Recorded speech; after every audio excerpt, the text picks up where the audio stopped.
Ever get that feeling like you're trying to break free from a habit, but it just, keeps pulling you back in, like you're stuck? Oh, absolutely. It's like quicksand. The more you struggle, the deeper you sink. Exactly. And it's so frustrating. But, there's actually a science to breaking these cycles. That's what we're diving into today with Atomic Habits.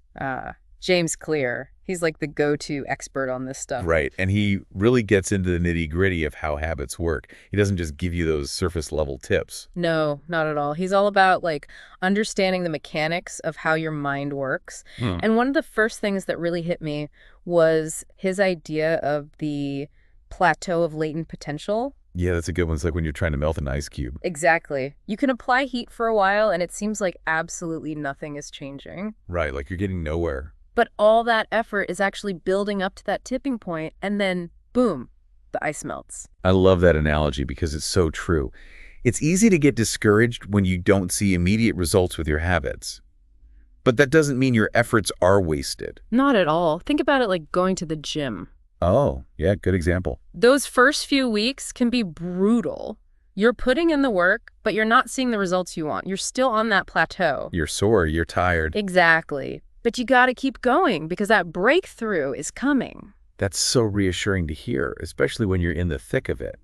So how do we push through and reach that melting point, that moment where things finally click? This is where it gets really interesting. Clear says that our habits are deeply connected to our identity. Our identity. So it's not just about wanting to change our habits. No, it's deeper than that. We have to see ourselves as the kind of person who actually embodies that change. So, if you see yourself as a spender, even if you want to be more financially responsible. Right. Those spending habits are going to keep reinforcing that spender identity. Because that's who you believe you are. Exactly. Your actions are like votes for the type of person you are. Whoa. Every time you repeat a habit, you're casting a vote. Think of it that way. Each choice, each action, it's a vote for your identity. That's kind of profound when you really think about it. So what habits are you reinforcing right now? It really makes you stop and think, doesn't it? Absolutely. It's about recognizing those patterns, those automatic behaviors.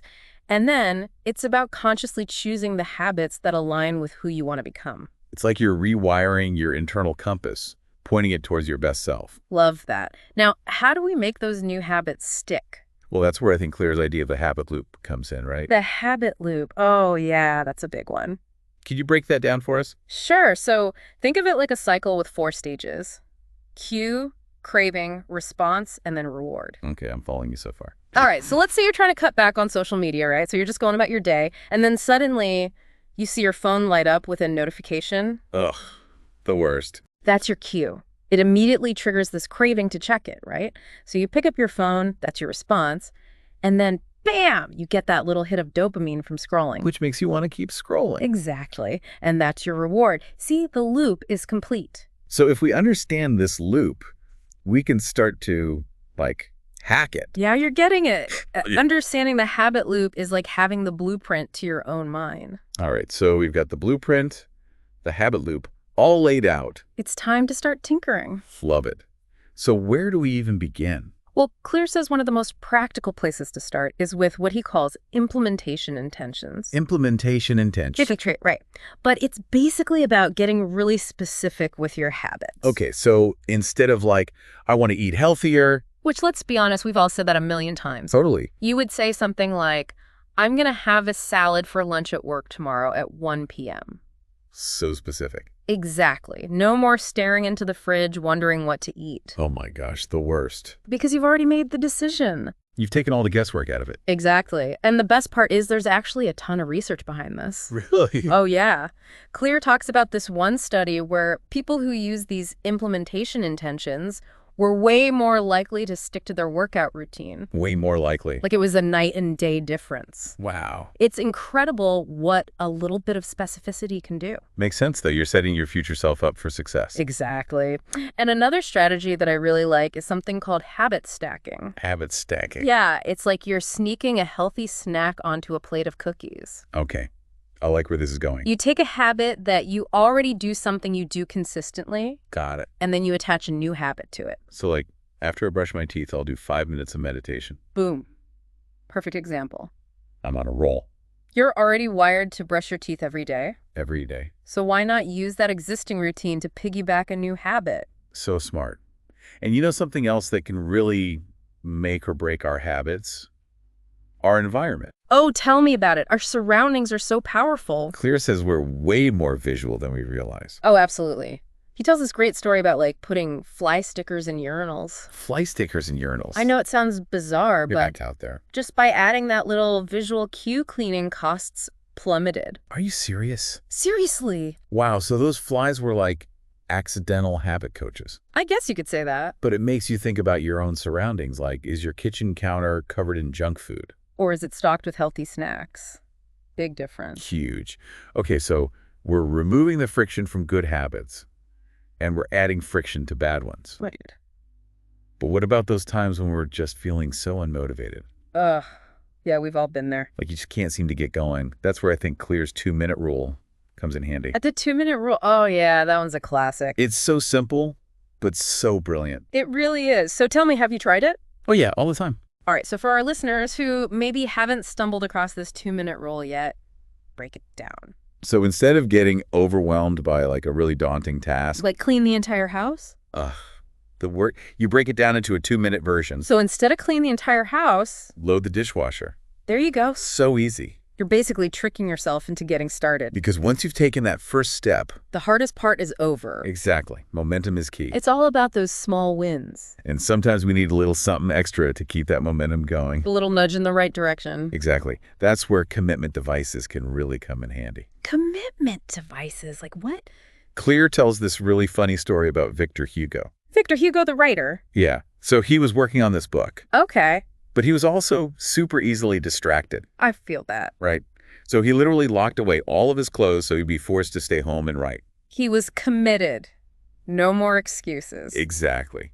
And these days we have things like website blockers Oh yeah, those are lifesavers. or app timers. Screen time limits, those are good too. It's like our own modern day commitment devices. It's all about making it easier to stick to those good habits and harder to slip back into the bad ones. So true. And when it comes to sustaining those good habits over the long term, Clear's a big fan of habit tracking. Oh, me too.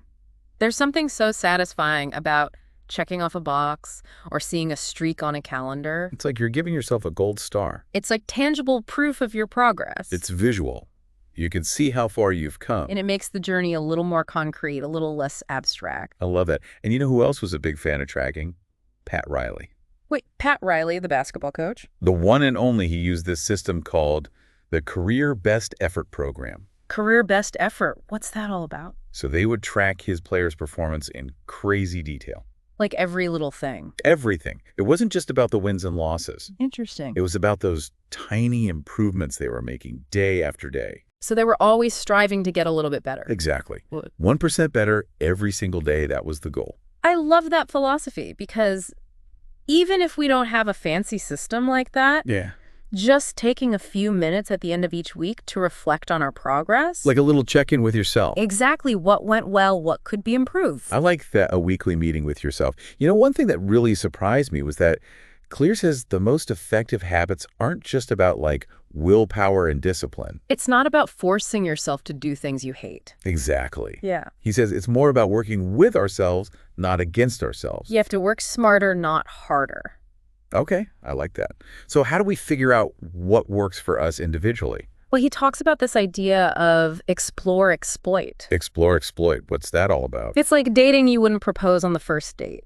Huh. Hopefully not. Exactly. You go on a few dates, you get to know the person, you see if there's a spark.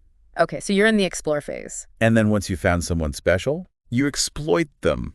No, I'm just kidding. Uh-huh. But you get the idea, right? You shift your focus to building that relationship. So with habits, it's about experimenting, trying different things, seeing what sticks. Exactly. Early on, it's all about exploration, figuring out what works for you, Yeah. your personality, your lifestyle. And then once you found something that clicks, Yeah. you go all in. You double down on those habits that light you up, that make you feel alive. I love that. And it makes me think about someone like Michael Phelps. Oh, yeah, he's a perfect example. The guy was practically born to swim. Right. Plus, he had access to the best training in the world. It's like the stars aligned for him. Totally. But we can't all be Michael Phelps, can we? Of course not. And that's where Clear's idea of designing your own game comes in. Designing your own game. Okay, tell me more. So even if you don't have those natural advantages like Michael Phelps, Right. you can still create your own version of success. So it's about finding what makes you unique. Exactly. Your own strengths, your own skills, your own passions, and then building your life around those things. He talks about Scott Adams, the guy who created Dilbert, as a great example. Oh yeah, he's the one who said, become the best at something. I love that quote. It's so true, though, because even if you're not, like, the absolute best at something, Right? you can still be really good and stand out from the crowd. It's about finding your niche. Exactly. Hmm. Wow, this whole conversation has been so insightful. It's really got me thinking about my own habits. Me too. So before we wrap up, what's one final thought you want to leave our listeners with? You know, one thing that really resonated with me was Clear's emphasis on showing up consistently even when you don't feel like It's it. so easy to rely on motivation. That comes and goes. Exactly. The real magic happens when you just keep going even when it's tough. Because those are the moments when you're really building those habits. It's like building a muscle. The more you work it, the stronger it gets. So to our listeners out there, we challenge you. Think about what you learned today. How can you design your own game? A game where the odds are in your favor. What small changes can you make starting today to build those atomic habits? Because even tiny changes repeated consistently over time can lead to massive results. So find your why. Take that first step and keep that momentum going. You got this. We believe in you. We've had so much fun on this deep dive into atomic habits, and we hope you have too. If you're hungry for more thought-provoking conversations and actionable insights, be sure to subscribe to The Deep Dive. We'll be back soon with another deep dive into a topic that matters. Until then, happy habit building.